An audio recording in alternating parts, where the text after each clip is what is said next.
This is Mgtow Millionaire Lesson 9, How to Make Money by Being Unique, a practical example.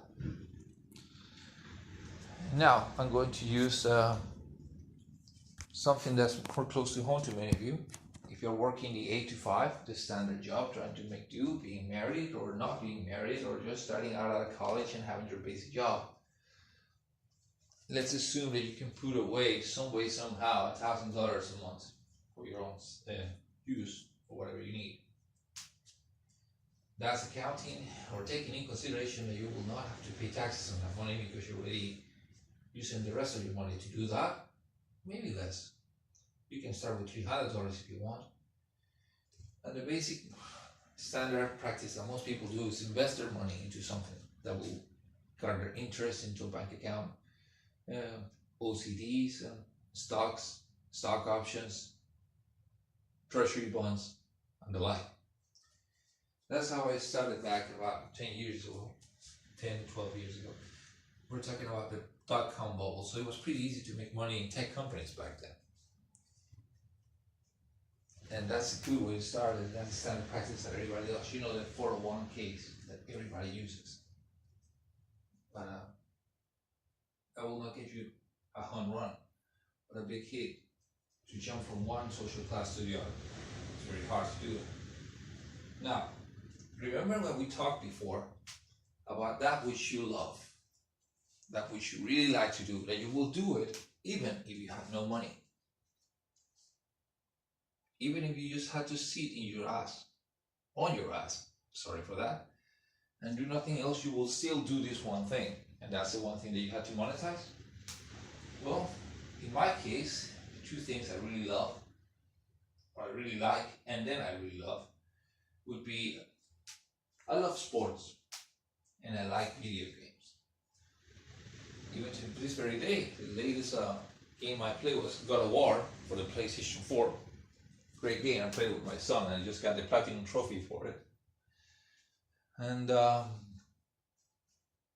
also, of the sports that I like, which are quite a few, because my father loved basketball, but I love soccer. You call it soccer. I now call it football since everybody calls it football everywhere else in the world, and since being in South America, well, you get the picture. So my two loves, let's put it that way, were soccer or football and video games. And since I know a lot about sports for soccer, and you know, trade deals, who's the bigger team, how they work, who's the better coach, better setup, huge system, up and coming stars and all that stuff. I just like to read them. Doesn't make me any money, but it makes me have a lot of fun. I just love playing, you know, fantasy leagues on the subject, just like you do with your NFL or baseball or whatever else. And I like video games. And I like them very, very much. So we're talking the circa 2006, 2008. Can't remember the day exactly, but around those days.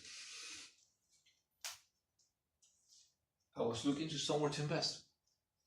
And I had a few $1,000s to spare. Not a small amount, but not a great amount either. I'm not really specific. But in those days, there was a company that if you play video games, you will know just by hearing it. It's the most evil company in the video game business, Electronic Arts, EA.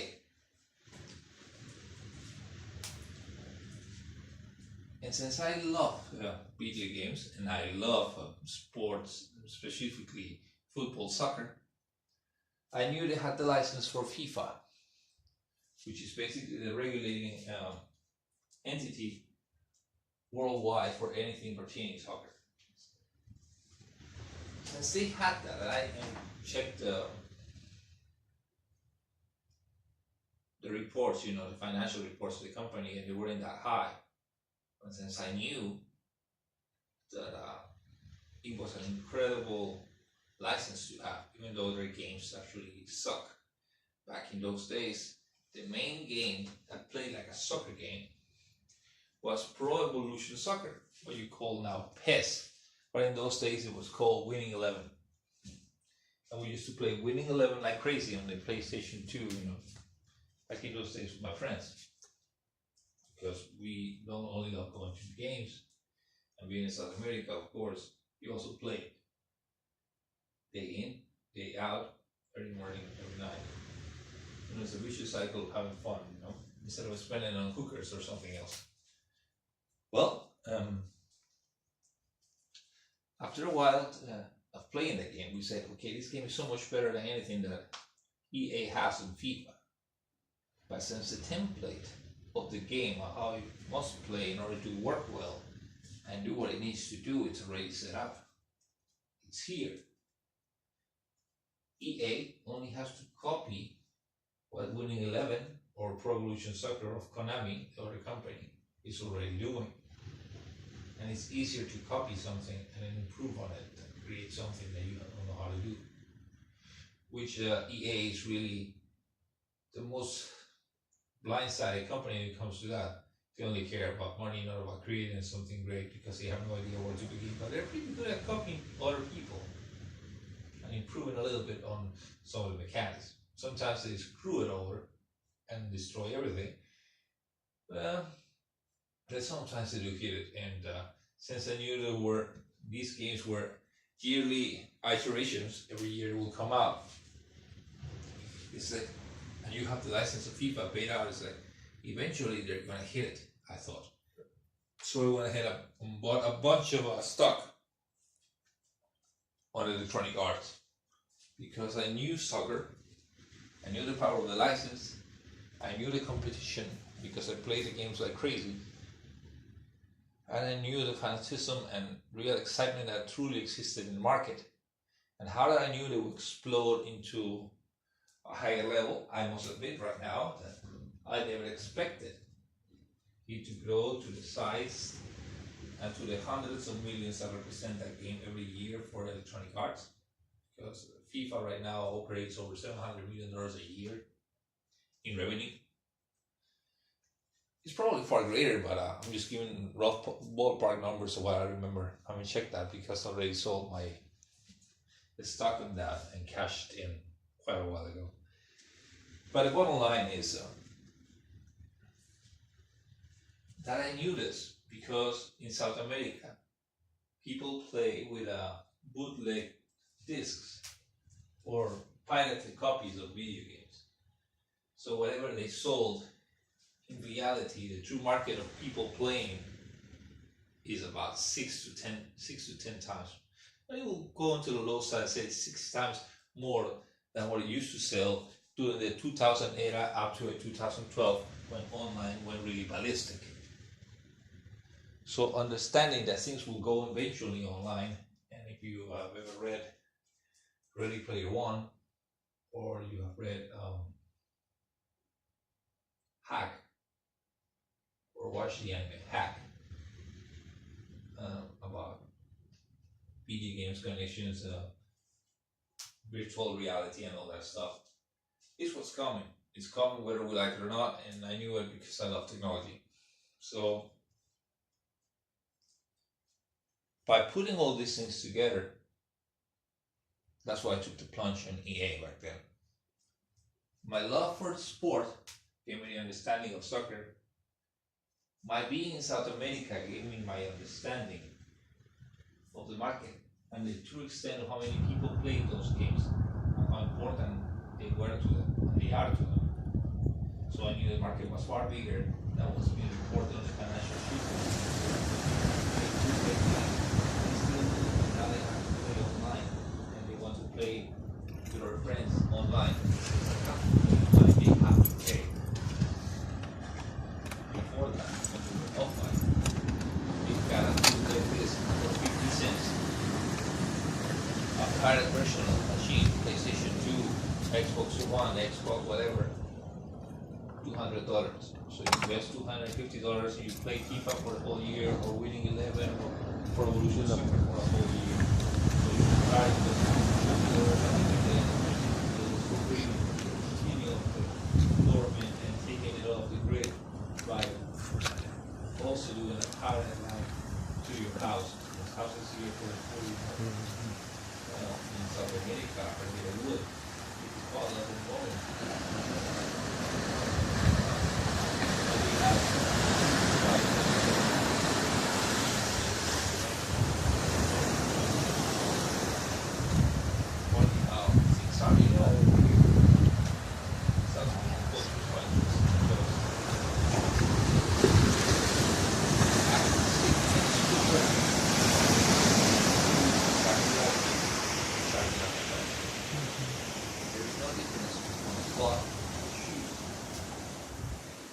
share.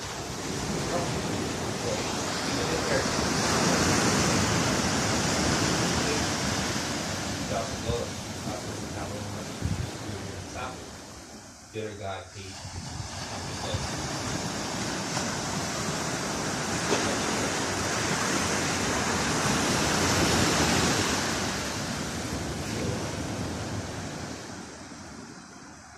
That's what I'm saying. So I knew the market for soccer and football, since it's the biggest sport in the world, is humongous. Hard to force someone to pay. But if you want to play with other people online, and everybody wants to play with some other people, then you have to pay. And that's very exploded. And then gambling adding on top of that by using a ultimate team idea, which is absolutely awesome for business. Well, you break the bank and go far higher than I even expected when I bought the shares back then. But going back circle and ending this story, one way, one ticket. My love for the sport of soccer, my love for likability and interest in video games, my understanding of financial markets because of my studies and my degrees, and my understanding of South American culture and bootleg copies, so I can put in the balance the real market for something, just out of something I love, not because of tactical analysis, because I knew it so much, because I love it so much, and I was so immersed in forums and discussions and playing and knowing the culture and the people involved and the number of people that actually love the sport, that I was able to deduct correctly that the stock of EA one day, because of that one game, was going to spiral up or like a rocket, and it did. That's a practical example that I wanted to share with you today.